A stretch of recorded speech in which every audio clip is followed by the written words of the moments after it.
नमस्कार, मैं रीमा प्रसाद। इस वक्त आप देख रहे हैं बारूद, और बारूद में आज बात हनुमान चालीसा के नाम पर शुरू हुई, उस महाभारत की जिसने महाराष्ट्र की राजनीति में हंगामा ला दिया है। निर्दलीय सांसद नवनीत राणा ने सीएम उद्धव के घर के सामने हनुमान चालीसा का पाठ करने की जैसे ही चुनौती दी, पूरे राज्य का सियासी पारा हाई हो गया। इस गर्मी की चपेट में कौन कौन आएगा, इसी को जानने की कोशिश करेंगे आज हम बारूद डिबेट में।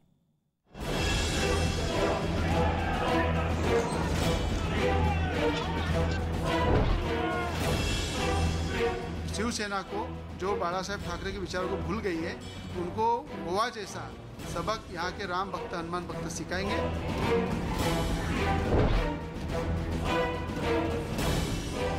ये नौटंकी है ना, ये नौटंकी उधर जाके वो राणा पति और पत्नी दो लोग, मानो वो कोई हल्ला करने के लिए आ रहे, हमला करने के लिए आ रहे, इस प्रकार से इतने लोग जमा करना।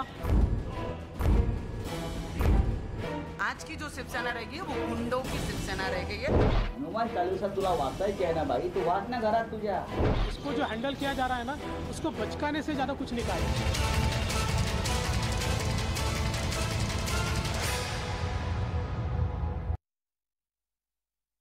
सियासी पारा कैसे गरमाया हुआ है और अलग अलग बयानबाजी क्या है, ये हम आपको बता चुके हैं। तो हनुमान चालीसा पर धुआंधार सियासत शुरू हो चुकी है।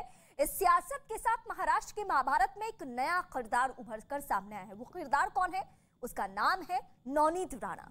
बारूद में बड़ा सवाल यही है कि सांसद नवनीत राणा ने क्यों ठोकी है हनुमान चालीसा के मुद्दे पर ताल। ये सवाल सबसे ज्यादा अहम है और इस वक्त हम इसी का जवाब ढूंढने जा रहे हैं।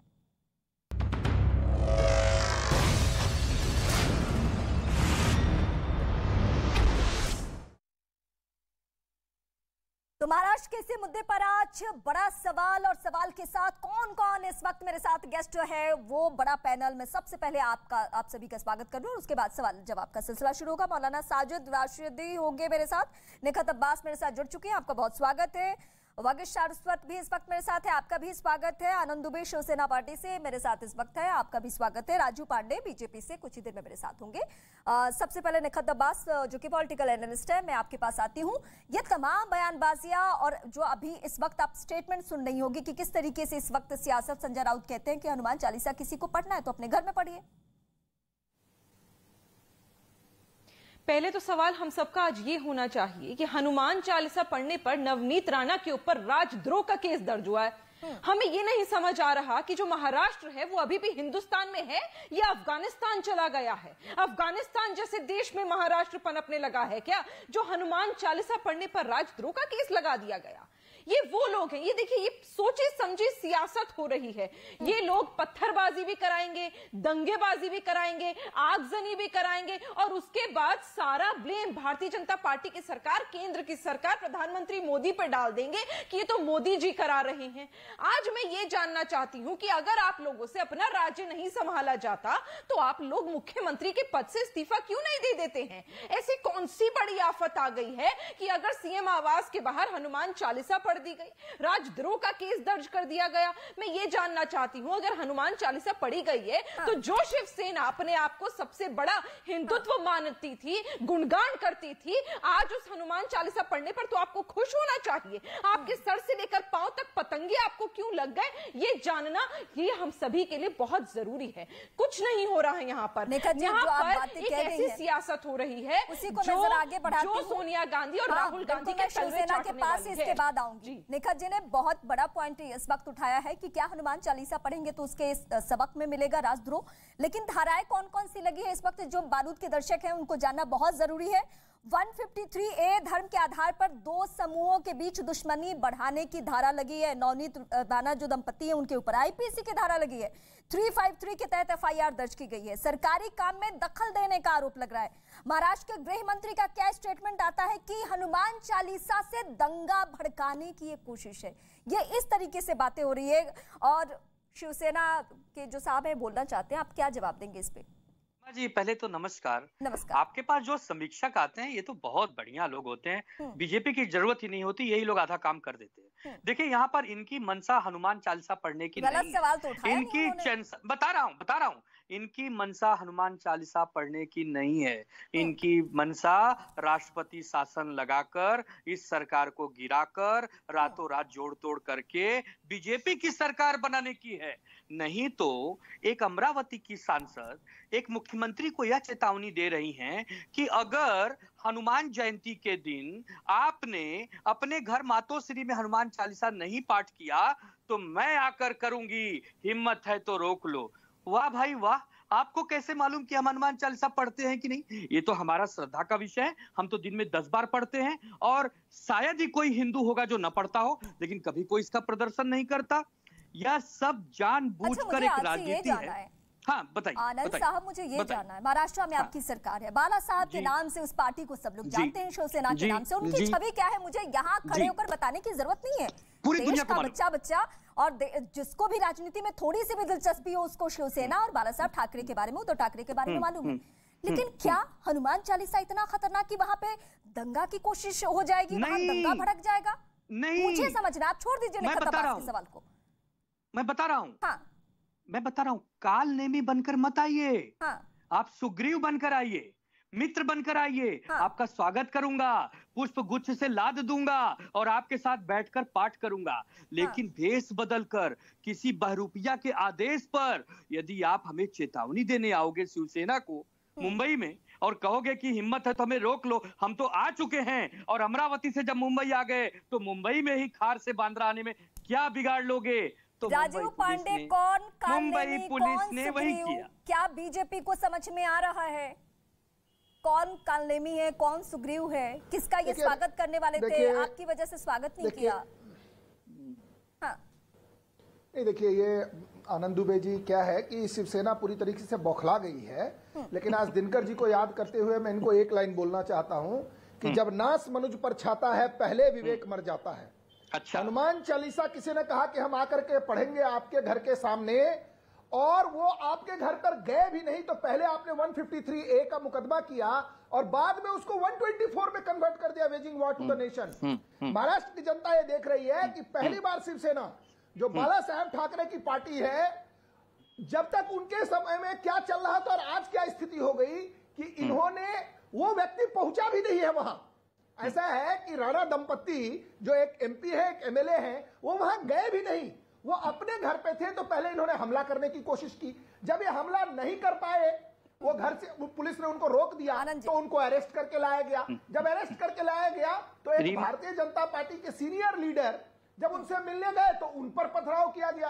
देखिए, सरकार आपकी है और फाइनली जनता ये देखेगी। और काल नेमी, और आज सुबह में भी एक डिबेट में आप काल नेमी और सुग्रीव का लेते हैं। मेरा ये कहना है, अगर आपके दरवाजे पर आकर के कोई हनुमान चालीसा पढ़ दे, वो भी शिवसेना के दरवाजे पे, तो ऐसा क्या मजबूरी है आपको एनसीपी और कांग्रेस से कि आप हनुमान चालीसा का नाम नहीं लेना चाहते हैं? और दूसरी बात, आप सरकार में होने के बावजूद जिस प्रकार से आप लोगों पर हमले करते हैं, मेरी बात सुनिए आनंद जी, आप बोले थे, मैंने एक शब्द नहीं बोला।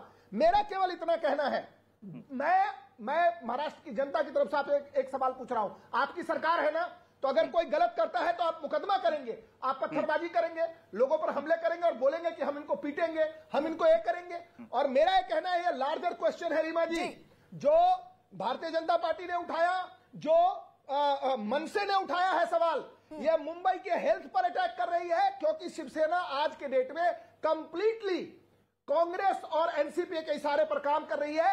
यह हिंदू द्रोही पार्टी बन चुकी है और ये हिंदुओं के खिलाफ काम कर रही है। और इसका जवाब आपको भी लगता है कि एमएनए शिवसेना हाईजैक हो चुकी है? वगेश जी, आप इसी सवाल। मुझे ऐसा लगता है कि शिवसेना कभी शिवसेना थी, अब ये शव सेना हो चुकी है। ये आसुरी शक्तियों की शिकार है, असुर सेना है। ये रावण राज की तरह से है और इसलिए कि रावण को राम का नाम नहीं सुनना था, अब कोई हनुमान का नाम ले रहा है, हनुमान चालीसा पढ़ने की बात कर रहा है, तो सिर्फ हनुमान चालीसा पढ़ने की बात कहने पे राजद्रोह लग जाता है, उस पे हमला करवा दिया जाता है। सड़क पर सिग्नल पर हमला किया जा रहा है। तो ये जो स्थितियां बन रही हैं ये असुर सेना की है। ये जो शिवसेना थी अब ये शिवसेना बची नहीं है, ये पहले शिवसेना हुई अब ये असुर सेना हो चुकी है। जब से इसको कांग्रेस और एनसीपी का साथ मिला है तब से ये एकदम से बदल चुकी है। आप खुद ही जवाब दें। हिंदू हृदय सम्राट के जाने के बाद हिंदू हृदय सम्राट के जाने के बाद अब ये बचा नहीं है इसमें शिवसेना का प्रदूषण हमें ज्ञान दे रहे हैं। लंका निश्चर निकर निवासा, यहाँ कहाँ सज्जन कर बासा। अरे भाई यहाँ कहाँ सज्जनों का बास है। मनसे से ज्ञान लूं, ये दिन आ गए आनंद जी आप पढ़े लिखे हैं, आप पढ़े लिखे। सचिव वैद गुरु तीन जो प्रिय बोले भया। हम तो हनुमान जी को पढ़ने वाले लोग हैं। बुद्धिहीन तनु जान के सुमिरो पवन कुमार, बल बुद्धि विद्या देव में हूँ। हमारे ये जो प्रदेश फैलाया गया है, जवाब दे दे हनुमान जी। मुझे एक 30 सेकंड का मौका दीजिए। ये आनंद दुबे जी जो बात कर रहे हैं शो में, ये कितना गलत है मैं बता रहा हूँ। हो जाएगा। ठीक है, दोनों के पास आती। राजू पांडे आप कुछ कहना चाहते हैं? आप समझ लीजिए। राजू पांडे देखिए सुनिए रीमा जी अब बताइए कि हनुमान चालीसा पढ़ने की बात करने में ऐसा क्या हो गया कि waging war to the nation लगा दिया सेक्शन। हनुमान चालीसा पढ़ना इस देश में करोड़ों हिंदुओं की आस्था है कि मैं हनुमान चालीसा घर में पढ़ूं, मैं रोड पे पढ़ूं। अगर वो आपके घर पर आते और अगर आपको लगता है कि वो पति पत्नी एक दंपति आपके ऊपर हमला करने आते तो आप अरेस्ट करते। फिर भी आपने पहले 153 ये लगाया कि ये लोगों के बीच में वैमनस्यता पैदा कर रहे हैं। मुझे एक बात बताइए, वैमनस्यता, मेरी बात सुनिए। शरद पवार के यहाँ पर प्रदर्शन हुआ, सारे लोग अरेस्ट हुए, इधर लॉयर को भी अरेस्ट किया गया। अभी नवनीत राणा और उसकी पत्नी उनके पति के घर पर प्रदर्शन हुआ शिव सैनिकों के द्वारा, कितने लोगों की अरेस्टिंग हुई है? जवाब दे आनंद दुबे। मुझे दो सवाल मैं उठा रहा हूं। शरद पवार के लिए एक कानून है और जो क्या घर में लोग घुसे दूसरा कानून उन्होंने कानून को अपने हाथों में लिया और कोर्ट ने अभी तक उनको जमानत नहीं दी थी और अभी तक वो जो मेन वकील है उनको जमानत नहीं मिल पा रही है। जो मेन वकील है उनको जमानत नहीं मिली, जो षड्यंत्र कर रहे हैं उनको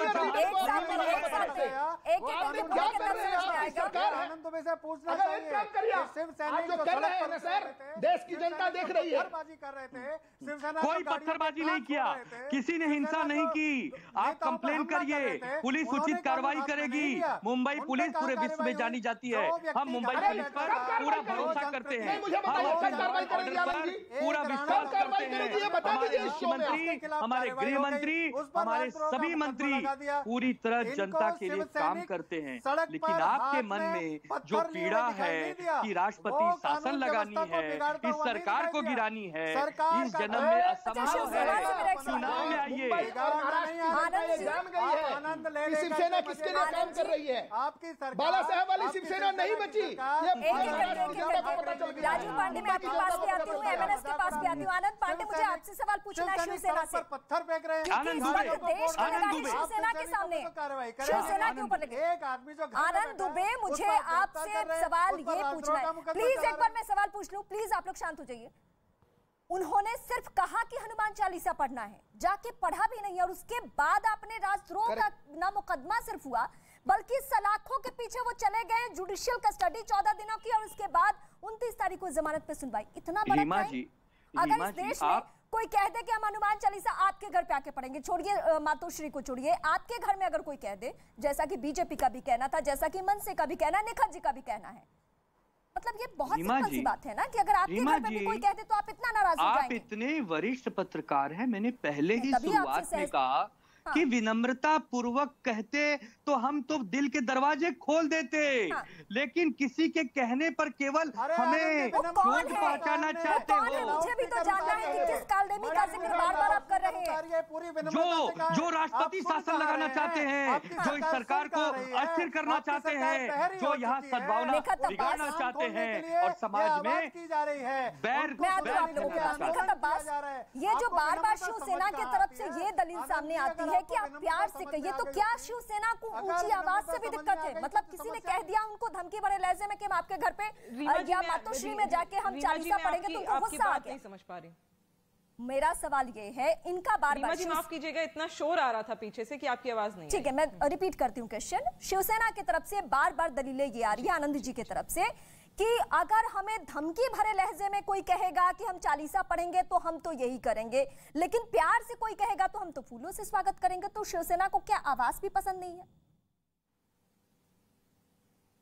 नहीं, मैं ये जानना चाहती हूँ, आप धमकी और उसको तो भूल जाइए, वो एक अलग मैटर है। अगर कोई आपको ये धमकी दे रहा है कि हम आपको आके गोली से, तमंचे से उड़ा देंगे या आपको मार देंगे या आपको जान की धमकी दे रहा है या देश के खिलाफ या राज्य के खिलाफ आवाज उठा रहा है, तो आप उसको बेशक उसके खिलाफ आवाज भी उठाइए, उसे उठाकर सलाखों के पीछे भी आप डाल दीजिए, आप राजद्रोह का केस भी दर्ज कर दीजिए। लेकिन अगर हनुमान चालीसा कोई खुशी से पढ़ रहा है या गुस्से से पढ़ रहा है, तो ये क्या आपको अपने गिरबान में झांक के देखने की जरूरत नहीं है कि अगर कोई हनुमान चालीसा पढ़ रहा है तो मैं क्यों चिढ़ रहा हूं या चिढ़ रही हूं, मुझे क्यों दर्द हो रहा है? और रही बात, आपने यहां पर एक बहुत अच्छा सवाल उठाया, मेरे सवाल का जवाब दीजिएगा कि हनुमान चालीसा लोग मंदिरों में क्यों नहीं पढ़ते, लोग किसी के घर पे, घर के सामने आकर क्यों पढ़ रहे? तो मेरे भाई, मैं मुसलमान हूं, मैं एक शिया मुसलमान हूं। जो संविधान एक शिया मुसलमान को लोगों के मोहल्लों से खून का मातम करने की, निकलने की आजादी देता है ना,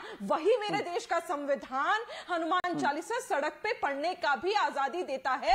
ये खूबसूरती है मेरे भारत की। इसीलिए मेरा पहला सवाल आपसे ये था कि क्या हुआ, महाराष्ट्र की सरकार अब हिंदुस्तान की रही है या अफगानियों की हो गई है, तालिबान के नक्शे कदम पर चल रही है? क्या अगर किसी ने हनुमान चालीसा पढ़ दी तो आपको इतना दर्द और दुख हो गया कि आपने उठाकर राजद्रोह का केस कर दिया? भाई आप कहो, आप तो अगर नहीं रीमा जी आखिरी 10 सेकंड, रीमा जी आखिरी 10 सेकंड, आप तो शिवसेना के यहाँ पर प्रवक्ता बैठे हैं, अगर यहाँ पर ओम भूर्भुवः स्वः मैं पढ़ दूं तो ऐसा ना हो कि ये डिबेट के लिए, डिबेट के खिलाफ मुखालिफत करके मेरे खिलाफ भी राजद्रोह का केस कर दे कि रीमा जी ने तो डिबेट करने बुलाया था हनुमान चालीसा पर निगहत अब्बास ने मुसलमान होते हुए गायत्री मंत्र पढ़ दिया। मेरी बहन, स्वागत है, पढ़िए जी, बोलिए। हम समर्थन करते हैं, लेकिन मेरी बहन बार बार घुमाकर मेरे भाई आपने तो राजद्रोह का केस दर्ज कर दिया। आपने तो ये कह दिया कि वो देश की, राज्य की मुखालिफत कर रहा है।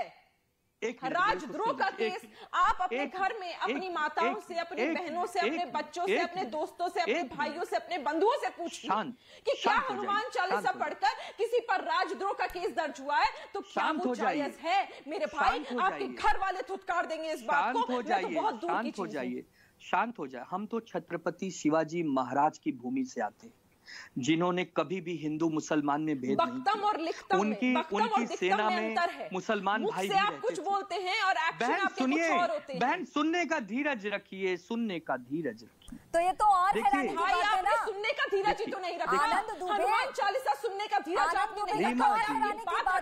छत्रपति शिवाजी की धरती पे, सुनने का ही छत्रपति शिवाजी की धरती पे हनुमान चालीसा पढ़ने के लिए सिर्फ बोल देने पे कोई सलाखों के पीछे चला जाता है, किसी को राजद्रोह का मुकदमा दर्ज किया जाता है। ये छत्रपति शिवाजी की धरती पे हो रहा है। रीमा जी, एक मिनट मुझे बोलने दीजिए, नहीं तो ऐसे फिर आप ही लोग बोलिए, मैं सुनूं। कुछ कहना चाहती है? नहीं, मैं आपकी नहीं, आपने कहा सुनने का, आपने मुझे कहा कि सुनने का धीरज रखिए। वही तो बात है, हनुमान चालीसा सुनने का धीरज आप में नहीं है, लेकिन मैं यहाँ आपकी बात सुनने का धीरज रखूं। मुख्यमंत्री जो शिवसेना के हैं महाराष्ट्र के, उनमें हनुमान चालीसा सुनने का धीरज नहीं है, लेकिन मैं यहाँ बैठकर आपकी बात सुनूं तो मेरे भाई, मैं हाथ जोड़ के आपसे क्षमा मांगती हूँ। जिन लोगों में हनुमान चालीसा, एक हिंदू राष्ट्र में हनुमान चालीसा सुनने का धीरज नहीं है, तो माफ कीजिएगा, मुझे आपकी बात सुनने का भी धीरज नहीं। आनंद दुबे, हमें तो शर्म आनी चाहिए ना, हमें तो शर्म आनी चाहिए कि निखत अब्बास हमारे धर्म की भी नहीं है, लेकिन फिर भी हनुमान चालीसा को लेकर उनके मन में इतना भाव है और हम इस पहलू को नहीं समझ पा रहे हैं। रीमा जी, आनंद दुबे, मैं आप ही से सवाल पूछ रही हूँ। इसी डिबेट में देखिए, निखत अब्बास हमारे धर्म की नहीं है,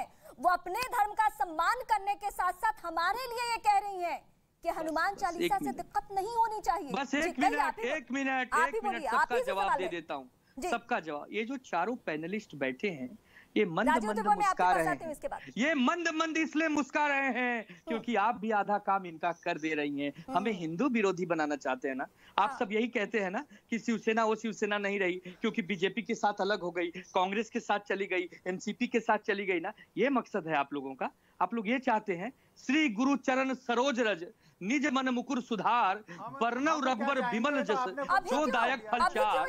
अरे भाई हम लोग हनुमान चालीसा बचपन से पढ़ते आए हैं। अरे बचपन से पढ़ते आए हैं। कभी कभी तो परीक्षा देते देते पढ़ लेते थे हनुमान जी हमें अच्छे नंबरों से पास करा देना। कभी कभी अच्छे कहीं नौकरी के लिए कोई यही तो बात है। ये परीक्षा में फेल हो गए आनंद जी, लेकिन परीक्षा में फेल हो गए। आपकी मनसा में आप फेल हो गए। आपको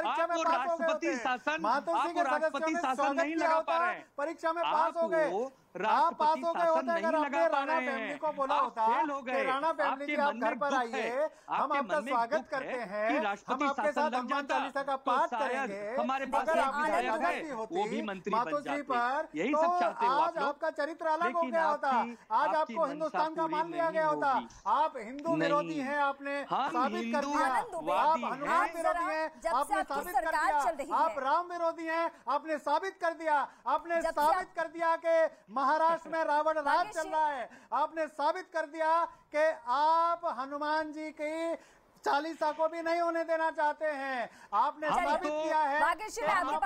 परिवर्तन कर दिया है। भाग्यश्री और आनंद दुबे प्लीज एक मिनट सवाल सुन लीजिए। आपने कहा कि आधा काम तो आप लोग कर रहे हैं, ये आरोप तो हम सुनते सुनते आदी हो चुके हैं। ऐसी आरोपों से फर्क भी नहीं पड़ता है, हमें तो कोई फर्क नहीं पड़ता। लेकिन आपने कहा राष्ट्रपति शासन लगवाना चाहते। आपका जब से वहां पे शासन है, आप प्लीज चेक कर लीजिए कि आपके पूर्व गृह मंत्री कहां हैं, आपके पूर्व कमिश्नर कहां हैं, आप चेक कर लीजिए। और राजीव पांडे आप कुछ कहना चाहते थे क्या? जो जवाब, हाँ बोलिए। देखिए मैं बता रहा हूँ। हाँ देखिए, सबसे पहली बात है भारतीय जनता पार्टी की सरकार ने, अगर आप मोदी जी के सरकार का 8 साल का रिकॉर्ड देखिए, राष्ट्रपति शासन वासन, हम लोग कांग्रेसी नहीं है, हम लोग संविधान में विश्वास रखते हैं। इनके अपने commissioner of police, home minister, आजकल वो एक नवाब मलिक है, वो आजकल जेल में जा रहा है। उसके साथ आतंकवादियों के साथ साथ उस पर कितने चार्ज है मुझे नहीं, नवाब मलिक कर रहे हैं, इनके गॉडफादर है आजकल। ये शिवसेना को शर्म नहीं आती कि दाऊद के साथ डील करने वाले लोगों के साथ ये सरकार में बैठे। अरे सुबह 4 बजे किसने बनाई थी? रीवा जी सुबह 4 बजे एनसीपी के साथ इन लोगों ने बनाई थी क्या? अरे ये नहीं थे। हिंदवी स्वराज स्थापित करने वाले शिवाजी महाराज में, शिवाजी महाराज के धरती पर हनुमान चालीसा को बैन किया। यह औरंगजेबी प्रवृत्ति है। रीमा जी मेरी बात सुनिए। हिंदवी स्वराज को स्थापित करने के लिए लाखों मराठाओं ने अपने सर का बलिदान दिया। शंभूजी महाराजा का नाम लीजिए, उनके सुपुत्र जिनके साथ क्या किया मुगलों ने। उस धरती पर आज हनुमान चालीसा जो कांग्रेस बैन नहीं कर पाई, जो एनसीपी बैन नहीं कर पाई, वो आनंद दुबे जी ने बैन कर दिया। आनंद जी जरा निकल करके सड़क पर लोगों से बात करिए, आपको पता चल जाएगा। और राष्ट्रद्रोह का जो आपने मुकदमा लगाया है, मुझे बताइए कि अपने घर में उसने कहा कि मैं आपके यहाँ करके हनुमान चालीसा पढ़ूंगी। इसका फैसला कोर्ट में होगा। तो गवर्नमेंट क्या है? इसका फैसला कोर्ट में होगा। आप एक वकील हैं, आप एक वकील हैं, कोर्ट में फैसला होगा। पीसी नहीं दिया, कौन सी धारा लगाई है, क्या सही है क्या गलत है, कोर्ट हमें बताएगी। ये कोर्ट हमें बताएगी आज कोर्ट में। अरे मैं बता रहा हूँ, कोर्ट में पुलिस को कस्टडी नहीं दिया, पुलिस कस्टडी नहीं मिला, पुलिस को कस्टडी नहीं मिला। कस्टडी देखिए, आपको नहीं समझ में आ रहा, लॉ में कुछ नहीं कर सकता। मेरी बात सुनिए, अरेस्ट के बाद पहला काम होता है पुलिस कस्टडी, फिर जेल कस्टडी, फिर बेल। तो पुलिस कस्टडी वाला उड़ गया, अब सीधा वो जेल कस्टडी में गया, बेल पर सुनवाई होगी या तो वो वकील साहब, मेरा एक कहना है। कैसे वकील साहब लॉ कल गिरफ्तार हुए, आज हॉलीडे कोर्ट में नियम से प्रोड्यूस करना पड़ता है। राजीव पांडे में आती हूँ आपके पास। आप मुझे बताइए ना, आपने हनुमान चालीसा कोर्ट तय करेगा। हनुमान चालीसा में ऐसा क्या है कि आपने जय बजरंग बली हम तो रोज पढ़ते हैं। राजीव जी आप भी पढ़िए, शायद उन तक आवाज नहीं पहुंची। टीवी पे बस यहाँ आके पढ़ते हैं, यहाँ नहीं, दरवाजे पे चले गए तो उस पर मंदिर में मंदिर में। देखा जी, क्या आप तक आवाज पहुंच रही है मेरी? पढ़ेंगे तो आप कर देंगे। पीरा जो सुमेरे हनुमत बलबीरा, ये बात आदरणीय है, ये बात आदरणीय है। उद्धव जी को बता दीजिए, अगर ये सरकार हनुमान जी का सुमिरन करने लगे, मैं आऊंगी आपके पास। सारे संकट खत्म हो जाएंगे। कहना है कि कोर्ट जो तय करे, मैं तो ये कहती हूँ आप उनको बता दीजिए कि तेरा निजाम है, तू जो चाहे फैसला करे।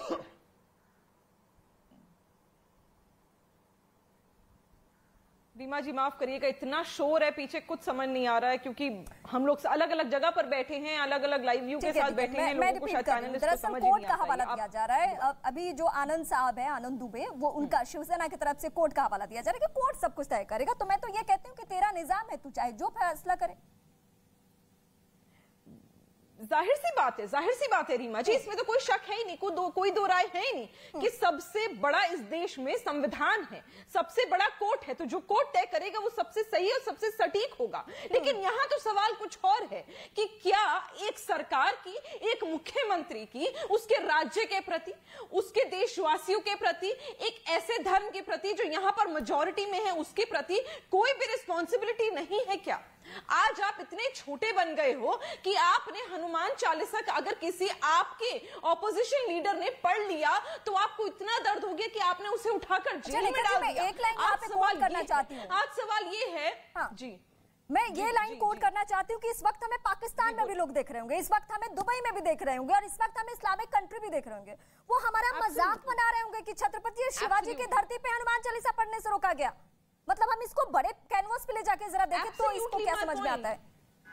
नेखा ji, absolutely my point, absolutely my point. इसलिए मैं बार बार वो सवाल उठा रही हूं कि क्या हम अब अफगानिस्तान में रहने लगे हैं कि इस प्रकार की चीजें कोई सरकार अगर कर रही है तो ये तो हिंदुस्तान तो सही, ये तो इंटरनेशनली हमारा मजाक उड़ रहा है। और शिवसेना जो छाती पीट कर अपने आप को हिंदुत्व होने का दावा करती थी, आज वो इतना नीचे गिर गई है राजनीति करने के लिए, कुर्सी पाने के लिए, कि आज कांग्रेस और एनसीपी के नक्शे कदम पर चल रही है कि आज आप हिंदुओं को, हिंदुस्तान वासियों को, सिर्फ हिंदुओं को नहीं रीमा जी, मेरे को तो मुझे कहना भी नहीं चाहिए, हिंदुओं को नहीं, ये यार एक हिंदुस्तानी के दिल पर ठेस पहुंची, क्योंकि मुझे भी पहुंची है, क्योंकि मेरे हिंदू भाइयों को ठेस पहुंची है। क्योंकि अगर हनुमान चालीसा पढ़ने पर इन लोगों को इतना दर्द हो रहा है ना, तो मैं नहीं मानती कि मेरा कोई मुसलमान भाई इस पर खुश होगा। उसको इतना ही दर्द होगा जितना कि किसी हिंदू भाई को होता है। अगर हम एक धर्म का, एक संविधान का अगर हम रिस्पॉन्सिबिलिटी लेते, एक धर्म को अगर हम पालन करने की इजाजत देते हैं, तो क्या हमें इक्वली दूसरे धर्म को नहीं देनी चाहिए? आज वही बात हो रही, कभी आप हिंदू अगर हनुमान चालीसा आपके पास आऊंगी और सबके पास आऊंगी, बहुत छोटे से ब्रेक के लिए रुकना होगा,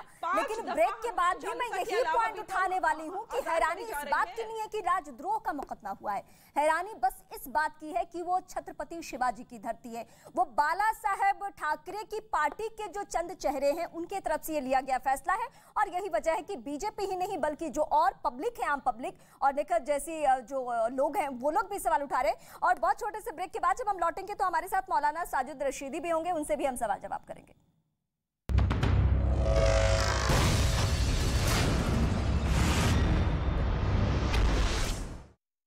ईंधन सप्लाई किया जाता था, यानी त्वेर का रिसर्च सेंटर और ये केमिकल प्लांट एक दूसरे से जुड़े हुए थे, जो एक ही दिन में आग की चपेट में आ गए। और दोनों ही जगहों पर आग कैसे लगी, इसकी कोई वजह रूस की तरफ से अब तक नहीं बताई गई। ऐसे में यह आशंका जताई जा रही है कि रूस के इन दोनों अहम ठिकानों की तबाही के पीछे कहीं यूक्रेन तो नहीं, जिस पर रूस ने चुप्पी साधी हुई है। उधर रूस के ताबड़तोड़ हमलों के बावजूद खार्किव में यूक्रेन की सेना मोर्चे पर डटी हुई है। वहां कई इलाकों में पुतिन की फौज लगातार हमलावर है, जिसकी वजह से पिछले कुछ दिनों में कई लोगों की मौत भी हो चुकी है। लेकिन ये सारे हमले जेलेंस्की की सेना को झुकाने के लिए नाकाफी साबित हो रहे हैं और यूक्रेन भी रूसी सेना को करारा जवाब देने में कोई कसर नहीं छोड़ रहा। और सबूत के तौर पर उसने इसका एक वीडियो भी जारी किया, जिसमें उसके सैनिक एक ग्रैड मल्टीपल रॉकेट लॉन्चर को हमले के लिए तैयार करते दिखे, जिसके लिए पहले एक जवान ने रूसी सेना के ठिकानों पर निशाना साधकर रॉकेट लॉन्चर को लॉक किया। इसके बाद वहां मौजूद दूसरा जवान गाड़ी पर चढ़ा और फिर देखते ही देखते वहां रॉकेटों की बौछार शुरू हो गई। एक के बाद एक आग उगलते इन रॉकेटों ने आसमान को चीरते हुए अपने तय टारगेट की ओर उड़ान भरना शुरू कर दिया और काफी देर तक पूरे इलाके में उनकी तेज आवाज गूंजती रही। वहीं यूक्रेन ने जंग के बीच अपने सैनिकों के जश्न मनाने का वीडियो जारी किया। इस वीडियो में एक नहीं बल्कि कई शहरों की तस्वीरें दिखाई गईं, जहां यूक्रेन के सैनिक रूसी सेना को मुंह तोड़ जवाब देते नजर आए। और इसके साथ ही यूक्रेन के सैनिक जश्न मनाते भी दिखाई दिए। इस वीडियो में दिखा कि एक जगह यूक्रेन का झंडा गाड़ने के बाद उसके सैनिकों ने अपनी खुशी का इजहार किया। इसके बाद उसके कुछ सैनिक एक दूसरे इलाके में सड़क पर डांस करते नजर आए। वहीं कुछ ने तो बड़े बड़े हथियार अपने कंधों पर लेकर मस्ती भी की। यही नहीं, कुछ जगहों पर यूक्रेन के सैनिक बच्चों के पार्क में भी पहुंच गए, जहां उन्होंने झूलों का मजा लिया। जश्न की इन तस्वीरों के साथ ही जेलेंस्की की सेना की ताकत भी इस वीडियो में दिखाई गई कि कैसे रूसी सैनिकों को मारा गया और कई जगहों पर उन्हें सरेंडर करने के लिए मजबूर भी किया गया। इस बीच यूक्रेन की सेना ने रूसी फौज पर मिसाइलों से कई हमले कर उसे भारी नुकसान पहुंचाने का दावा किया। हमले से जुड़ा एक वीडियो भी सामने आया, जिसमें एक सड़क पर कुछ टैंक आग की लपटों के बीच घिरे नजर आए। देखते ही देखते एक के बाद एक कई बड़े धमाके हुए। दावा है कि यूक्रेन की सेना ने आसमान से चुन चुनकर रूसी टैंकों को ध्वस्त किया। सड़क पर लगातार हो रहे धमाकों से पूरा इलाका थर्रा उठा। विस्फोट इतने जोरदार थे कि चंद मिनटों में पूरा आसमान धुएं से भर गया। सामने आई तस्वीरों में कुछ टैंक जंग के मैदान में आगे बढ़ते दिखाई दिए, लेकिन इससे पहले कि वो अपने प्लान में कामयाब हो पाते, एक मिसाइल गिरी और उनके परखचे उड़ गए। ड्रोन से ली गई तस्वीरों में जंगल के बीच जेड निशान वाले टैंकों का एक काफिला भी नजर आया, जिनमें कुछ टैंक जलते दिखे। यूक्रेन ने दावा किया कि उसके इस हमले से रूसी सेना को काफी नुकसान पहुंचा। उधर यूक्रेन ने दावा किया कि उसने रूस के बेलगरद शहर के एक गांव में पुतिन के टैंकों की कब्रगाह ढूंढ निकाली और अपने इस दावे को साबित करने के लिए यूक्रेन ने सबके सामने कुछ सैटेलाइट तस्वीरें भी पेश की, जिनके जरिए यह बताने की कोशिश की गई कि रूस के बेलगरद शहर के जिस गांव में तबाह हो चुके रूसी टैंक उसे मिले, वहां जंग से पहले कुछ नहीं हुआ करता था। यूक्रेन का दावा है कि उसके जासूसी ड्रोन ने इस जगह का पता लगाया, जिसके जरिए उसे यह पता लग सका कि दुश्मन का इस युद्ध में जबरदस्त नुकसान हुआ है। यूक्रेन ने खुद को दुनिया के सामने साबित करने के लिए 2 तस्वीरें सबके सामने रखी, जिनमें एक को उसने जंग से पहले की बताया और दूसरी तस्वीर को युद्ध छिड़ने के बाद 17 मार्च की। दोनों में फर्क ये दिखा कि पहली तस्वीर में गाँव की जमीन का वो हिस्सा खाली दिखा, जबकि दूसरी में रूस की कई सैन्य गाड़ियां वहां खड़ी नजर आईं, और वो भी जर्जर हालत में। यूक्रेन ने दावा किया कि वहां रूस की फौज की जली हुई 57 गाड़ियां खड़ी हैं, जिनमें 17 टैंक हैं।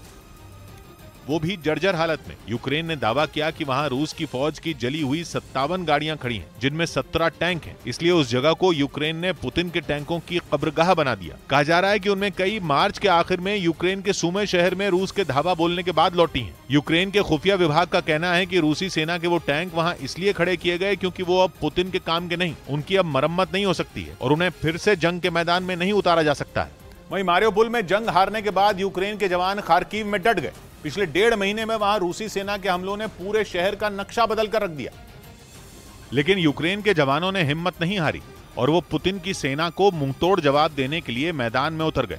इस दौरान ये जवान वहां की एक बिल्डिंग में छिपे अपने दुश्मनों को खदेड़ने के लिए टैंक से गोलों की बारिश करते नजर आए। ऐसा कर उन्होंने इस सरकारी इमारत को आजाद करवा लिया। मगर वहां हुए हमलों से उस इमारत का हुलिया पूरी तरह बदला नजर आया। हालांकि बाहर से तो वो ठीक ठाक ही नजर आई, लेकिन जब यूक्रेन के सैनिक उसके अंदर पहुंचे तो उन्हें जगह जगह तबाही के निशान दिखे। ऐसे में इन जवानों को मलबे के ढेर से ही आगे बढ़ना पड़ा। बताया गया कि इस बिल्डिंग में कई सरकारी विभागों के दफ्तर हुआ करते थे, लेकिन पुतिन की सेना ने अपने ताबड़तोड़ हमलों से सब तहस नहस कर दिया। इतना ही नहीं, वहां कई गाड़ियां भी गोलाबारी से कबाड़ के ढेर में बदली दिखी। यूक्रेन युद्ध के बीच चीन के डबल गेम का पर्दाफाश हुआ है। एक और चीन इस जंग की शुरुआत से ही खुद को रूस के साथ खड़ा दिखाने की कोशिश कर रहा है। उसने यूक्रेन पर हमले का विरोध भी नहीं किया, लेकिन दूसरी ओर वो अपने फायदे के लिए यूक्रेन को रूस से लड़ाई के लिए ड्रोन भी सप्लाई कर रहा है, जिसका यूक्रेन की सेना ने पुतिन की सेना के खिलाफ जमकर इस्तेमाल भी किया। वहीं यूक्रेन ने चीन पर यही ड्रोन रूस को भी बेचने का आरोप लगा दिया। साथ ही चीन से रूस पर इन ड्रोन के इस्तेमाल पर रोक लगाने की मांग कर दी और यूक्रेन के इन आरोपों ने चीन के षड्यंत्र का भंडाफोड़ कर दिया। हालांकि चीन तो पहले ही रूस और यूक्रेन के बीच युद्ध को भांपकर पहले ही इससे फायदा लेने की कोशिश में जुट गया था, जिसके लिए उसने जंग की शुरुआत से ठीक पहले रूस के साथ गेहूं, गैस और कोयला खरीदने का करार कर लिया और युद्ध की वजह से इनकी कीमतों में उछाल के बाद उसने इनकी जमाखोरी शुरू कर दी ताकि बाद में इन्हें महंगे दामों पर बेचा जा सके। यही नहीं, चीन ने अपने गेम प्लान के तहत अपनी करेंसी युआन की तुलना में रूसी करेंसी रूबल की कीमत गिरने दी।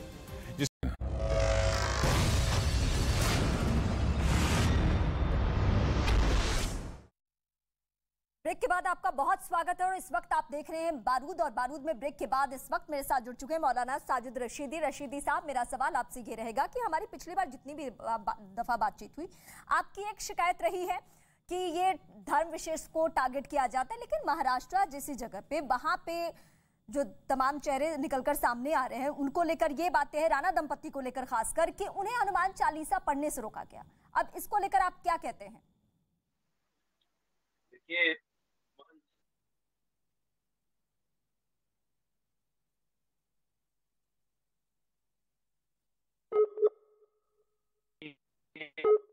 फिर से जुड़ने की कोशिश रहेगी, कुछ तकनीकी दिक्कतें आ रही है।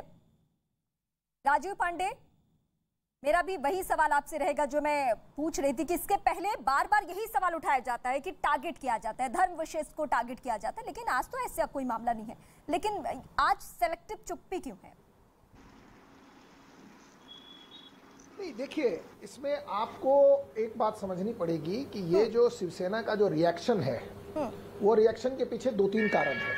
सबसे पहला कारण है, अगर आप महाराष्ट्र में जाकर के बिजली की समस्या के बारे में आप देखें, ये बिजली नहीं दे पा रहे हैं, 8-8 घंटे 10-10 घंटे की लोड शेडिंग हो रही है, बिजली की स्थिति है। अगर पानी की समस्या आप जाकर के देखें, पानी की ऐसा हाहाकार गांव में मचा हुआ है कि आप सोच नहीं सकते। अब इनको लगा क्या कि हम किसी प्रकार से हम ये हिंदुओं पर अत्याचार करते हैं, जिससे कि जो मुस्लिम वोट बैंक है और जो ये है ये हमारे पास आएगा। लेकिन मैं आनंद दुबे जी को बता देना चाहता हूं कि अभी चुनाव होंगे, आपको पता चलेगा कि जिनके लिए आप ये सब कर रहे हैं, जिनको खुश करने के लिए आप हनुमान चालीसा पर बैन लगाने की कोशिश कर रहे हैं, जो हनुमान चालीसा की बात करते हैं, उनके ऊपर आप 153A और 124A का मुकदमा कर रहे हैं, ये सब कोई आपको वोट देने वाले हैं नहीं। एक बात मैं बता देना चाहता हूं। और तीसरी बात, जो सरकार का परफॉर्मेंस है ना, आज तक जितनी नहीं, एक लाइन, आज तक जितनी भी बातें, बस आनंद जी 30 सेकेंड, आज तक जितनी भी बातें महाराष्ट्र में होती है तो किस पर होती है? होम मिनिस्टर जेल में, नवाब मलिक जेल में, ये मिनिस्टर का ईडी अटैचमेंट, वो मिनिस्टर का ईडी अटैचमेंट। इसके सिवाय आप जरा न्यूज हेडलाइन निकाल करके आप देख लीजिए, आपको पता चलेगा। उसी को ठीक करने के लिए ये एक वोट बैंक जो समाजवादी पार्टी करती है यूपी में, जो आरजेडी करती है बिहार में, उसको करने की कोशिश है। और जब राज साहब ठाकरे ने और भारतीय जनता पार्टी ने एक मुद्दा उठाया जो मुंबई जैसे जगह पर मेंटल हेल्थ का इश्यू है, जो पॉल्यूशन का इश्यू है, नॉइज पॉल्यूशन का, तो कहते हैं बीजेपी वाले ने करवा दिया। इनके सपने में बीजेपी वाले आते हैं। जो कोई नवनीत राणा ने कुछ कर दिया, बीजेपी वाले ने करा दिया। राज साहब ने कुछ बोल दिया, बीजेपी वाला ने करा दिया। मुझे समझ में नहीं आ रहा है। महाराष्ट्र में हाहाकार मचा है, पानी नहीं है, बिजली नहीं है, लोग परेशान हैं। 4 दिन पहले एक उपचुनाव का रिजल्ट आया, 19,000 वोटों से हम चुनकर आए हैं। 19,000, जहां पर कोई नेता इनका नहीं बचा। मिल करके लड़े हैं चुनाव और आपको 0 वोट मिला है। 3 पार्टी मिलकर लड़े हैं। 19,000 वोटों से आप जीतेंगे तो हनुमान चालीसा बैन कर देंगे क्या महाराष्ट्र में? नहीं, झूठ बोल रहे हैं। आप लोगों ने आपको वोट इसलिए दिया है क्या? पास थी। रीमा जी, झूठ मत बोलिए, चैनल पे रीमा जी बोलने दीजिए। मैं आपको सवाल पूछ रही हूँ। 100 लोग मिलकर, 100 लोग एक व्यक्ति को इतना प्रताड़ित करो कि उसका सच झूठ हो जाए, ऐसा होता है? आप तो राजद्रोह का ऐसा मुकदमा होता कर रहे हैं, आपको कौन प्रताड़ित करेगा? ऐसा होता है। ये जो आप पैनल तो पे, मुकदमा कर रहे हैं ये जो पैनल पे मेरी स्थिति अभिमन्यु की तरह करना चाहते हो, लेकिन अंत में धर्म की जीत होती है, ये भी आपको नहीं जो बाला साहब ठाकरे को शिवसेना को पसंद करने वाले लोग और थे, सबका विरोध केवल शिवसेना, सबका विरोध केवल इस सरकार को गिराना, सबका विरोध यहाँ अराजकता फैलाना। ये रोना ये अलग कौन से सा होगा। प्रयोग है? ये सियासी बातें अलग से प्रयोग है? ये कोई प्रयोग है? सीधा जवाब दीजिए, सीधा जवाब दीजिए। किसी ने हनुमान चालीसा पढ़ने की बात कही, चाहे वो सियासी पार्टी से, चलिए मैंने मान लिया उन्होंने सियासत के लिए आपसे पूछा, तो आप ये नहीं करेंगे? पढ़ने देंगे, सियासत के लिए नहीं मुझे पढ़ने एक देंगे। सवाल है, एक छोटा सा, मतलब सियासत के लिए नहीं पढ़ने देंगे। आपको नहीं हमें लगता है चेतावनी देंगे, हमें अपमानित सियासत करेंगे करने के लिए तो इफ्तार नहीं पार्टी पढ़ने में जाते हैं ना आप देंगे। लोग? नहीं पढ़ने देंगे। सियासत करने के लिए इफ्तार पार्टी में जाते हैं ना? बताइए इसका जवाब। या आपकी आस्था होती है अल्लाह में? हमें नीचा दिखाने की कोशिश करेंगे तो मैं सिंपल एक सवाल पूछ रहा हूं। हम तो स्वयं हनुमान जी की चालीसा आराधना रोड पे नहीं पढ़ सकते हैं, तो रोज लेकिन हर फ्राइडे को मुंबई की सैकड़ों सड़कों को आप ब्लॉक कराते हैं, तब तो आप कुछ नहीं बोलते। हनुमान चालीसा रोड पे पढ़ेंगे तो राजद्रोह का मुकदमा, और फ्राइडे को, शुक्रवार को करो रोड पर चक्कर। इनसे पूछे गुजरात में क्या होता है? क्या वहां कुछ नहीं करेंगे क्योंकि वो हमारा वोट बैंक है। अरे ऐसे नहीं चलेगा। अहमदाबाद जनता देख रही है आपको, इतने बड़े जनता देख रही है। तो अहमदाबाद में हनुमान चालीसा पर बढ़ने पर कोई राजद्रोह नहीं होता, राजद्रोह का केस नहीं होता हनुमान चालीसा पढ़ने पर। आपने एक नया ट्रेंड सेट कर दिया आनंद दुबे जी, हनुमान चालीसा पढ़ो और अपने ऊपर राजद्रोह का मुकदमा लो। हनुमान चालीसा पढ़ो, राजद्रोह का मुकदमा लो। अगर आप नमाज पढ़ो रोड पे तो आपको और वजीफा मिलेगा, और ये लोग बीमार हो जाएंगे, उनको और रोड बीमार हो जाएंगे। ये रोड फिर राष्ट्रपति शासन लगाना चाहते हैं, बीमार हो जाएंगे। आप सरकार चलाओ, मैं चाहता हूं कि आपकी सरकार चले। निगत अब्बास, मुझे आपसे सवाल ये पूछना है, ये जितनी दफा हम शिवसेना से जवाब लेंगे आज उनका यही कहना होगा कि हमारी सरकार गिराई जा रही है। तो क्या सरकार बचाने के लिए अब तो मैं ये कहूंगी कि क्या सरकार बचाने के लिए शिवसेना की तरफ से स्टैंड लिया जा रहा है, क्योंकि उनकी सहयोगी पार्टी कौन है? एनसीपी है, कांग्रेस पार्टी। और कांग्रेस पार्टी एनसीपी का स्टैंड क्या रहता है? क्या ये हम सबसे छिपी हुई बात है? नेखा जी, ये तो ना जैसे कि जिद हो गई है और एक गेम हो गया है रीमा जी, कि देश में जहां भारतीय जनता पार्टी की जिस राज्य में सरकार नहीं होती है ना, और वहां पे अगर कुछ हो जाए तो इल्जाम भारतीय जनता पार्टी की सरकार पे लगा दिया जाता है। इसीलिए मैंने शुरुआत में कहा कि अगर आप लोगों से अपने राज्य, अपनी सरकार नहीं संभाली जाती है और कुछ भी हो जाए, आप लोगों को इसकी टोपी उसके सर करना है, तो आपके मुख्यमंत्री इस्तीफा क्यों नहीं दे देते हैं? सवाल तो आज यही है ना रीमा जी, कि अगर कोई तमंचा चला दे, अगर कोई दंगा करा दे, अगर कोई आगजनी कर दे, अगर कोई दंगे भड़का कर लोगों को पागल बना दे और यहाँ पर खून की नदियां बहा दे, तो आप लोग कह देते हैं भारतीय जनता पार्टी की सरकार कर रही है। अरे शिवसेना के मुख्यमंत्री, शिवसेना के प्रवक्ता जो ये बात है कर रहे हैं यहाँ पे, मैं आपसे पूछना चाहती हूँ आपकी जिम्मेदारी क्या है? कब आप जिम्मेदारी लेंगे? अरे भारतीय जनता पार्टी की सरकार यानी मोदी सरकार की तरह हनुमान चालीसा नहीं पढ़ना था, मुख्यमंत्री इस्तीफा देना चाहिए। अगर देश में कुछ गलत हुआ था, अगर बॉर्डर पे कुछ गलत हुआ था, तो मोदी जी ने सीना ठोककर पाकिस्तान के अंदर घुसकर पाकिस्तानियों को सबक सिखाया था, उनके आतंकवादियों को सबक सिखाया था। ये हमारे देश की सेना बल ने करा था। क्यों? क्योंकि सरकार ने इच्छा शक्ति दिखाई थी। आपकी सरकार ना इच्छा शक्ति दिखाती है, ऊपर से उठा के लोगों को जेल में और डाल देती है। अगर आपके खिलाफ, आपके मुख्यमंत्री के खिलाफ कोई बात कर दे, तो आपने कंगना रनौत का उठाकर ऑफिस तहस नहस कर दिया था। आज आप महिलाओं के घर पर पत्थरबाजी करवा रहे हैं, आप महिलाओं के घर के बाहर गुंडे भेज रहे हैं। अरे कैसे कैसे राज्य की सरकार चलाएंगे आप? वाई प्लस सुरक्षा चाहिए ना, वाई प्लस। यहाँ पर नहीं मेरे भाई नहीं, वाई प्लस सुरक्षा के लिए आपको पता था, आपने जाकर उस लड़की का ऑफिस तहस नहस करा दिया था। आज आपने किसी के खिलाफ राजद्रोह का केस दर्ज कर दिया। आपने रातों रात अर्नब गोस्वामी, एक पत्रकार है बहुत बड़े, उन्हें उठा लिया था उनके अपने घर से, क्योंकि आपके खिलाफ बोल दिया था, क्योंकि आपके राज्य की पुलिस की सच्चाई का चिट्ठा खोल दिया था। आपकी सरकार कहीं और जा रहे मौलाना साजिद रशीद, मैं तुम्हें देख मैं आप दोनों का रुख करूंगी। मौलाना साहब एक बार फिर से जुड़ चुके हैं। मौलाना साहब आप तक आवाज पहुंच रही है मेरी? जी आवाज आ रही है, आपको आ रही है मेरी आवाज? हाँ। मेरा सवाल आपसे मौलाना साहब ये है कि अब से पहले हम जितनी दफा आपसे बातचीत करते थे, आपकी एक नाराजगी होती थी किसी भी मसले को लेकर कि एक खास समुदाय को टारगेट किया जाता है, लेकिन आज आपको ये सुन के कैसा लग रहा है कि महाराष्ट्र में एक दंपति ने कहा, एक राणा दंपति ने कहा कि हम मातोश्री के बाहर जाकर हनुमान चालीसा पढ़ेंगे, तो उनके ऊपर एफआईआर में राजद्रोह का मुकदमा हुआ है? नहीं, आप मुझे ये बताइए, हनुमान चालीसा पढ़ना, अजान पढ़ना, कुरान पढ़ना, गीता पढ़ना, ये तो सब आस्था की चीजें हैं। अब ये कहना कि साहब हम मस्जिद के बाहर पढ़ेंगे, हम चौराहे पे पढ़ेंगे, हम जहाँ अजान होगी वहां पढ़ेंगे, ये कोई आस्था थोड़ी हुई। जब आप झगड़ा करने के मूड में हैं तो आपके खिलाफ कार्रवाई तो होगी। अगर आपको हनुमान चालीसा पढ़ना है तो बैठिए, मंदिर में बैठ के पढ़िए, अपने घर में बैठ के पढ़िए। ये तमाशा करने के लिए थोड़ी होता है मोहतरमा, ये तो तमाशा कर रहे हैं लोग, तमाशा करेंगे तो खिलाफ कार्रवाई तो होगी ना। सड़क पे चलने वाली सड़क पे नमाज पढ़ते हैं, क्या वो भी तमाशा करते हैं? देखिए, जो आदमी सड़क पे इलीगल नमाज पढ़ता है गलत करता है। मैं बिल्कुल साफ तौर से कह रहा हूँ आपके चैनल पे। इसका क्या पैमाना है कि कौन लीगली पढ़ रहा है? सड़क तो सड़क है। नहीं, सड़क हनुमान चालीसा के लिए नहीं है ना। या मस्जिद के सामने आप बैठ के पढ़ेंगे, वो हनुमान चालीसा पढ़ने के लिए थोड़ी है। हाँ। ये सारी चीजें आज आस्था तो इन लोगों में है नहीं। ये इन्होंने झगड़ा और राजनीति का बना लिया है। झगड़ा और राजनीति करना चाहते हैं। मैं ये कहता हूँ कि राम को राम रहने दीजिए, आस्था का प्रतीक रहने दीजिए। हनुमान जी को आस्था का प्रतीक रहने दीजिए। आप राजनीति में मत घसीटिए उनको। राजनीति में घसीटकर आपकी रोटियां तो सही हो जाएंगी, लेकिन आप जिस तरह से राम जी के चरित्र को हनन कर रहे हैं और जिस तरह से उनकी छवि को नुकसान पहुंचाने का काम कर रहे हैं, ये सच्चा हिंदू नहीं कर सकता। आप गलतफहमी आप ना पालिए, नुकसान उनको नहीं पहुंच रहा है। सच्चा हिंदू नहीं हो। मर्यादा पुरुषोत्तम राम और भगवान हनुमान को कुछ भी नहीं हो सकता है। उनकी छवि ना धूमिल ना कुछ भी होगा। वो भारतवर्ष का जब तक अस्तित्व है, वजूद है, तब तक उनका रहने वाला है। लेकिन ऐसे लोग जो हनुमान चालीसा को लेकर बैन कर रहे हैं, आपके प्रोग्राम का नाम है बारूद और हिंदुस्तान बारूद के ढेर पे बैठा हुआ है। आपको पता है मैडम, आपने नाम भी अच्छा चुना है बारूद। हिंदुस्तान भी बारूद के ढेर पर है, कब आग लग जाए कुछ नहीं पता है। निखत जी।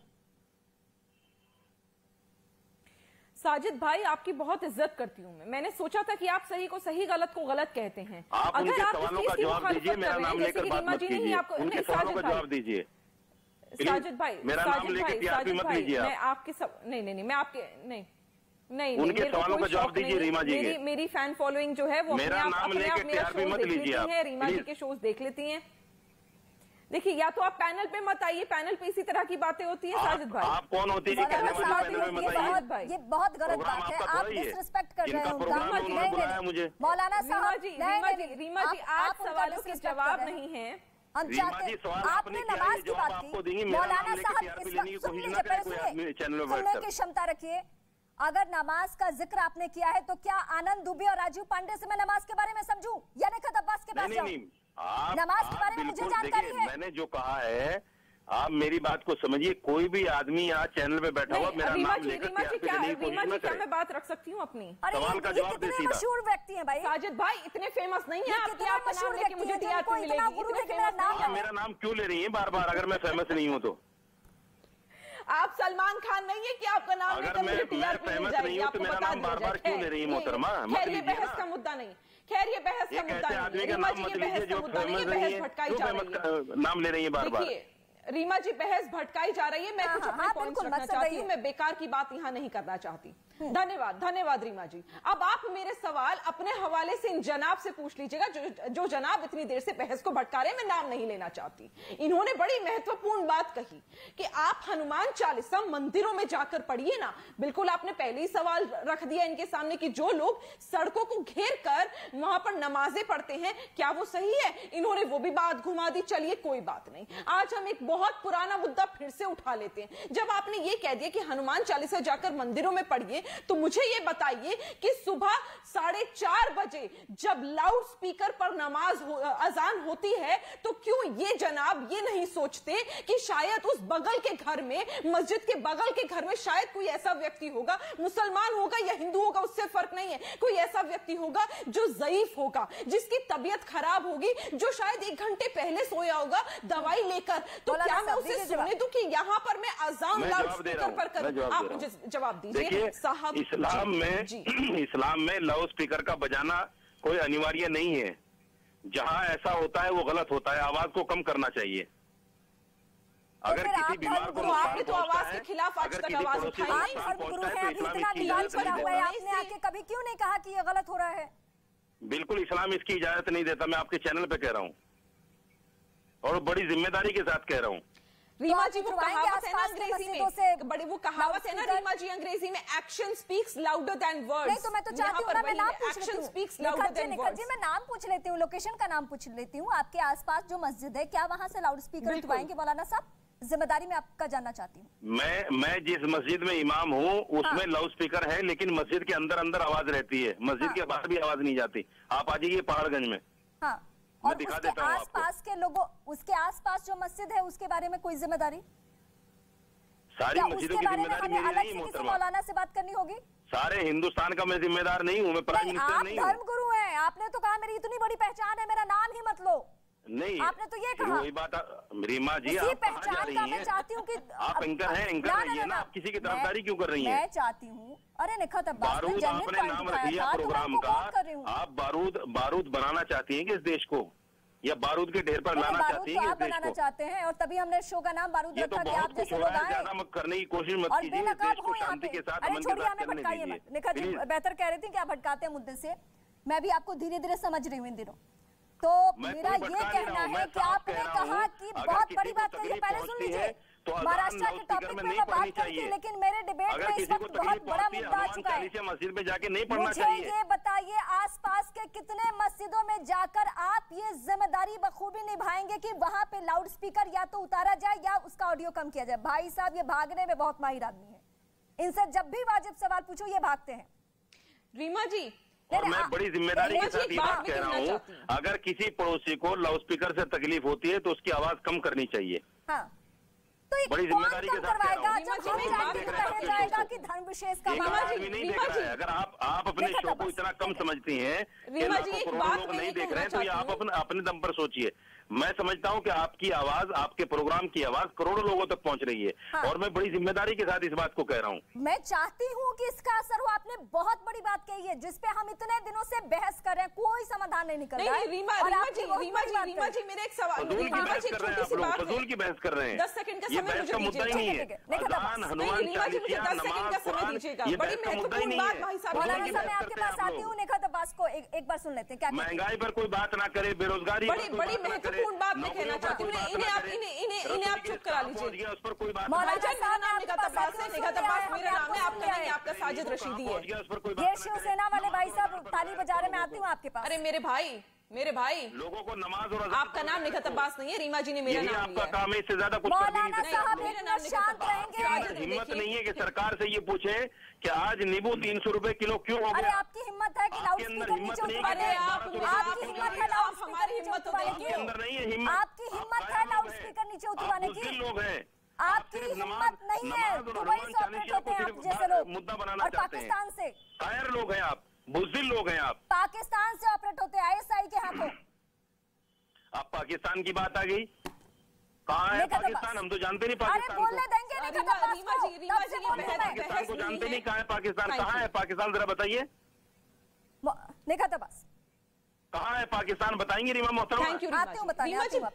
अरे मेरे भाई निखत अब्बास मेरा नाम है, निखत अब्बास मेरा नाम। अपना नाम निखत अब्बास रख लिया क्या?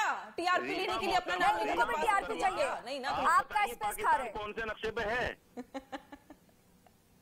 नक्शा बेहतर तरीके से समझाना आता है मुझे। मैं बोल सकती हूँ नहीं, क्योंकि हमें पता ही नहीं पाकिस्तान कहाँ है। हमसे हिंदुस्तान की बात करो। भाषा पाकिस्तान की होगी, अफगानिस्तान की महंगाई की बात करो आपसे तो आप पाकिस्तान पहुंच जाती है। नींबू की बात करो पाकिस्तान पहुंच जाएंगी, गैस की बात करो पाकिस्तान पहुंच जाएंगी। अरे भाई पाकिस्तान हमें खाने को देता है क्या? पाकिस्तान हमारा माई बाप है क्या? पाकिस्तान हमारा आइडियल है क्या? क्या है पाकिस्तान? मौलाना साहब सुन लीजिए, अभी आपको चुप रहना है, अभी आपको नहीं बोलना है। आप हिंदुस्तान की आवाज डाउन कीजिए प्लीज, इनकी आवाज डाउन कीजिए। निखत अब्बास थैंक यू रीमा जी। बड़ी महत्वपूर्ण बात इन सज्जन ने ये कही कि मैंने क्या पूरे हिंदुस्तान का ठेका ले रखा है जो मैं मस्जिद जाकर लाउडस्पीकर बंद कराऊं। आप देखिए इनकी डुअल बातें, ये कैसी दोगली बातें कर देते हैं। क्योंकि अगर कोई हिजाब का मुद्दा था ना अभी कर्नाटक में, तो ये सबसे पहले टीवी पर आके बैठकर बात कर लेते कि हिजाब वहां पर बैन क्यों कराया जा रहा था, तब हिंदुस्तान का ठेका ये ले रहे थे। अभी ये नींबू मिर्ची प्याज टमाटर की बातें कर रहे हैं तो ये हिंदुस्तान का ठेका ले रहे हैं। लेकिन अपने धर्म में अगर कुछ गलत हो रहा है तो ये पूरे हिंदुस्तान का ठेका नहीं ले रहे। अभी ये हनुमान चालीसा पे पूछिए ना, डिबेट करने काहे आ गए? सब्जेक्ट तो गेस्ट कोऑर्डिनेटर ने आपको बताया होगा। तो महाराष्ट्र का मुद्दा, ये पहाड़गंज के मस्जिद के जो इमाम हैं वो आज टीवी पर न्यूज 18 में रीमा जी की डिबेट में क्यों आए हैं? अगर ये अपने देश की मस्जिदों का ठेका नहीं ले सकते तो हनुमान चालीसा का ठेका लेने यहाँ पर TRP लेने साजिद रशीदी क्यों आए, ये हमें बताएं। ऐसे चेहरे जो कि अपने धर्म को लेकर कहते हैं, धर्म गुरु कहते हैं, यहाँ टोपी पहनकर बैठेंगे, यहाँ मौलाना बड़े बनेंगे, लेकिन के बाद हम चलते हैं का सामना नहीं करेंगे। लाउड स्पीकर उतरवाएंगे। चलती हूँ मैं, पानी पिए, गर्मी है, अटैक हो सकता है। हाँ क्या हो सकता है? इनसे कहिए पानी पिए, गर्मी है, अटैक हो सकता है। किसको पानी पीने? इतना बोझ ना ले दिमाग पे। किसको? नहीं, मैं बहुत स्ट्रांग हूँ। पूछिए, सवाल पूछिए रीमा जी। नहीं, मैं वही बोल रही हूँ कि आप तो धर्म गुरु है ना, आप तो हिजाब के मामले पे बोलते हैं, आप जहांगीरपुरी के मामले पे बोलते हैं, और जब लाउड स्पीकर का मामला आया तो कहा आपने कि हमने ठेका ले रखा है।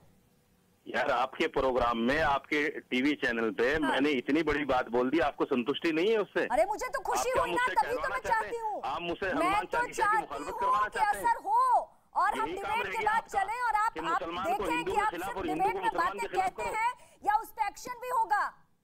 मैं कह रहा हूँ ये आस्था की चीजें हैं, अपने घर में बैठ के करो या मंदिर में बैठ के करो।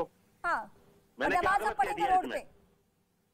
आस्था को सियासत में मत घसीटो, नमाज हम पढ़ेंगे, राजनीति का अड्डा मत बनाओ। नमाज हम पढ़ेंगे सड़क पे, है ना? हिंदू को हिंदू रहने दो, मुसलमान को मुसलमान रहने दो। आप सुन रहे हैं मैं क्या बोल रही हूँ? हनुमान चालीसा हम बैठ के घर में पढ़े और नमाज पढ़ेंगे आप रोड पे। नहीं, मैंने इस पर भी कहा है कि जो आदमी इलीगल नमाज रोड पर पढ़ता है वो गलत करता है। ये निखत अब्बास मुझे समझाइए, ये इलीगल लीगल क्या होता है नमाज में? कहा है सड़क का मतलब सड़क होता है।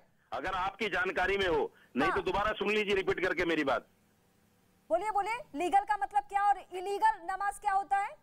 अब मैं आपको यहाँ एग्जाम देने तो आया नहीं। नहीं, इलीगल हमें समझना है ना, हमें डिबेट करना होता है। समझाऊं इलीगल का मतलब भी, तो आप नहीं जानती, पढ़ी लिखी नहीं है आप। अरे मैं नहीं पढ़ी लिखी हूँ, मैं नमाज थोड़े पीएचडी की हूँ नमाज में। अनपढ़ लोगों से मैं बात ही नहीं करता। अरे मेरा सब्जेक्ट मुस्लिम नहीं था, मेरा सब्जेक्ट नमाज नहीं था। अरे तो सीधा सवाल कीजिए ना, सवाल उल्टा पुल्टा क्यों कर रही हैं? बताइए ना, आपने कहा ना मुझे इलीगल नमाज। नहीं, उल्टा पुल्टा सवाल मत कीजिए, जो जायज सवाल है वो कीजिए। इलीगल नमाज आपने कहा, मैंने तो वर्ड ही आपसे सुना है, आप क्यों नहीं बता रहे मुझे? 1200 पे क्यों चला गया? पेट्रोल 150 पे क्यों चला गया? अरे पेट्रोल वाले भाई साहब, जिस दिन पेट्रोल पे बात करेंगे आ जाना, उस दिन बुला लूंगी मैं। आपके अंदर है हिम्मत सवाल पूछने की सरकार? अरे आपके अंदर हिम्मत है लाउड स्पीकर उतारने की? बारूद प्रोग्राम चलाती हैं, आपके अंदर हिम्मत है सरकार से सवाल पूछने की? आपकी हिम्मत कितनी है? आप तो नहीं, हिम्मत है आपके अंदर, कायर लोग हैं आप तो मुस्लिमों से डर जा रहे हैं। आप लोग पत्रकार नहीं है, माफ कीजिएगा। आपके मुंह से तो गलती से निकल गया कि अरे इस्लाम में ये नहीं है, लेकिन जब हमने कहा कि एक्शन करके दिखाइए करनी है, तो अरे नहीं, अमित मालवीय जो बोलते हैं उस पर प्रोग्राम चलते हैं आप लोगों के। आप लोगों की हरकतें ऐसी। अमित मालवीय के चेले हैं आप लोग, जो अमित मालवीय बोलते हैं उस पर फिर आप प्रोग्राम डिसाइड करते हैं, चाहे वो झूठ हो या सच हो। राजीव पांडे, इस वक्त मैं आपके पास आऊंगी। ये मौलाना साहब कितने सेलेक्टिव हैं, आपने सुना ना? बड़ी कह रहे हैं, बड़ी जिम्मेदारी के साथ आपको टीवी चैनल पे कहते हैं कि इस्लाम में लाउड स्पीकर अलाउ नहीं है, लेकिन जब मैंने कहा कि लाउड स्पीकर उतारते हैं तो फिर अपने बात से पीछे हट गए। राजीव पांडे, देखिए एक बात है कि कम से कम अब समय 8 साल में इतना बदल गया कि ये जो मौलाना जो पहले पेट्रोल फेंकते रहते थे मुंह से, आज उन्होंने आपके चैनल पे एक बात तो मानी। 8 साल पहले भी मैंने इनका लैंग्वेज देखा है कि भाई मस्जिद पर लाउड स्पीकर गलत है। तो जो भारतीय जनता पार्टी ने कहा, जो राज साहब ठाकरे ने कहा, उस बात को देश के एक मौलाना रशीदी ने भी इस चैनल पे मान लिया। तो मेरा अनुरोध है इस चैनल से मौलाना रशीदी जी को पूरे देश में भ्रमण करके मस्जिदों पर जो लाउड स्पीकर इलीगल चल रहे हैं उसको हटवा देना चाहिए। मेरी बात सुनिए, मौलाना साहब आप बोल रहे थे, मैंने एक शब्द नहीं बोला, मौलाना जी ने एक शब्द नहीं बोला। दूसरी बात, इन्होंने बार बार आपके चैनल पे एक बात कही,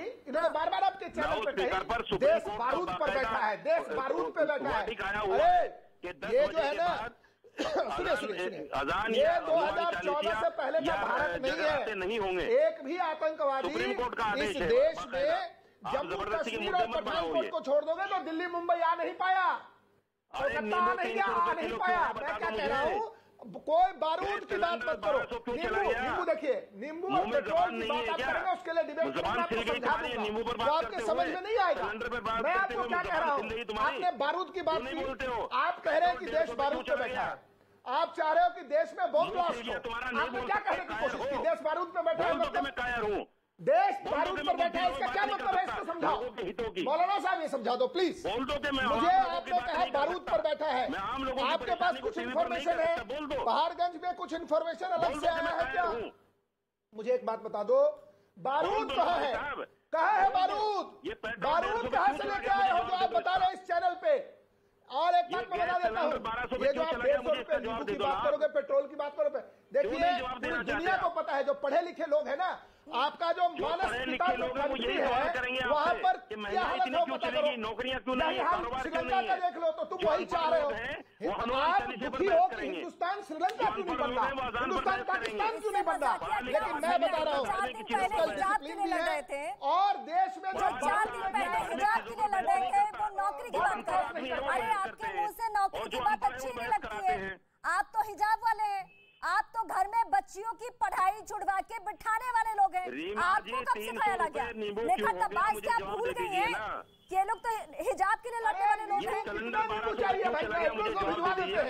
ये नींबू ले आया बीच में। अरे बताओ ना, पहले बारूद कहाँ से इंफॉर्मेशन है तुम्हारे पास? बारूद पर बैठा है। एक बार तो अपने प्रोग्राम में बोल दीजिए कि महंगाई हो रही है, एक बार बोल दीजिए प्लीज। क्यों महंगाई है तो है, इसमें बोलने की अलग से क्या जरूरत है? जो जितने अरे जब हम आम की बात करें तो 2 साल कोरोना का था, 2 साल कोरोना था, इस देश में कोई भी आदमी भूख से नहीं मरा, क्योंकि देश के प्रधानमंत्री ने 80 करोड़ लोगों के घर पर अनाज पहुंचाया है। हिसाब से तो हम चलेंगे नहीं। आपको अपना एजेंडा, मैं तो पूछ रही हूँ ना कि कल तक जो हिजाब की बात कर रहे थे, आज उनको कैसे रोजगार का जिक्र? की बात नहीं है, अरे जो बच्चियों को हिजाब पहना के घर में बिठाने वाले मौलाना रशीदी जा करके तेल चावल दाल ले आते हैं सरकार से और फिर कहते हैं कि महंगाई बढ़ गई। अरे इस देश में एक एक आदमी को फ्री वैक्सीन मिला, इस देश में एक एक आदमी 80 करोड़ लोगों को खाना मिला, इस देश में बिजली का कनेक्शन कहा गया, इस देश में डिफेंस का जो एक्सपेंडिचर है, जो पाकिस्तानी और जो घूमते रहते थे तुम्हारे समर्थक, वो अरे फिर नींबू चिंता मत करो, नींबू कम हो जाएगा, प्रोडक्शन में हर बार प्याज टमाटर की बात करते हो, हर बार प्याज टमाटर, तुम नींबू पियो। मैं क्या कह रहा हूँ, चलिए नींबू जाने दो। मैं क्या कह रहा हूँ, जब नया प्रोडक्शन आएगा घट जाएगा, चिंता मत करिए। बहुत सारे चेहरे पर फिर से बेनकाब हुए हैं और आज जो मौलाना साहब आपने बड़ी बात कही है, अगले डिबेट में भी मैं इसका जिक्र जरूर करूंगी, तैयार रहिएगा और बहुत सारे सवालों को जवाब हम आपसे फिर लेंगे। लेकिन बहुत शुक्रिया हमारे उन दर्शकों का जो इस वक्त हमारे साथ बारूद में जुड़े हुए थे।